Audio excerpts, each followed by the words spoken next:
This DWC has been great. We've been able to explore Rwanda, and I've gotten to discover a new culture, a new way of doing business, and make lasting connections with some classmates that I hadn't known too well prior to this trip. It was awesome to tour the Rwandan coffee company and learn that they send coffee to my home state of California. Only 2 to 3% of what they make stays in the country of Rwanda. The rest goes across the globe. They help the farmers with financing and helping to advise on how to fertilize, when to fertilize. A big challenge farmers face is that the season of harvesting is only 5 to 6 months of the year. But the Rwandan Trading Company helps them to be able to manage their finances and grow and harvest amazing beans. We're at the national park on the east side of Rwanda. It's been so cool. So far, we've seen some lions, we've seen giraffes, we've seen hippos, we've seen baboons. We even saw a wild boar run out, and we even got to see behind the business and how they sustain this marvelous national park. Of all the money they make, it's still not really enough. And some of the overhead is protecting the border. Unfortunately, a lot of the animals are still getting poached. And so they've been able to partner with the local community on the Rwanda side to show people that, we can give people jobs, it's sustainable, but they're still struggling on the other side because of some of the geopolitical tensions with Tanzania. So we got to meet with the CEO of the Rwandan Development Board, who is appointed by the president of Rwanda. And he spent 2 hours with us presenting their vision for the country for the next 25 years, and then answering a series of 20 to 25 questions from anything from what industry do you want to move into to how did you get the role. And it was just very personal. Being able to speak to someone that high up in the government whose decisions impact every single Rwandan citizen was just shocking. The fact that we got that access was amazing. We visited MTN Momo Pay, and I was really impressed by the data-driven cultures they have. They have KPIs for every single thing that they're tracking. Both the government and the company are working together on a weekly basis to make sure that they're working towards the 2050 Rwandan vision.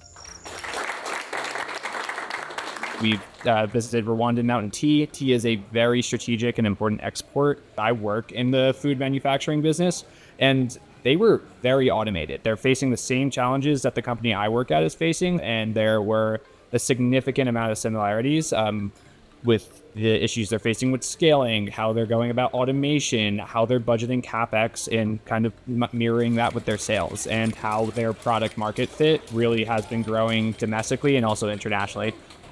The amount of construction and just the level of hustle you see among the population is next to none. It is a country of 60 million people who are all working towards the same goal and working with a government that is very much enabling them to move and grow and start making more money. Some of my perspectives that have changed with this trip really evolve around the public-private partnerships and the complexities associated with them. Not only do you have to think about generating revenue to make these sustainable operations, but you also have to think about giving back to the community and making sure that the folks living around the area get jobs and are able to feed their family by working in that public-private partnership. There was an example given to us where a large group of farmers went to the government and said, this regulation is not working for us. Within 6 months, that regulation was lifted and changed. And to see that kind of communication between a large portion of the population and the government to have an action happen immediately was refreshing. We're at the youth village here, about an hour outside of Kigali. This is a place that takes vulnerable youth from all over Rwanda and brings them in for what would be considered high school. And it's comprehensive, intensive. In the U.S. perspective, it would be like a boarding school, but for at-risk youth.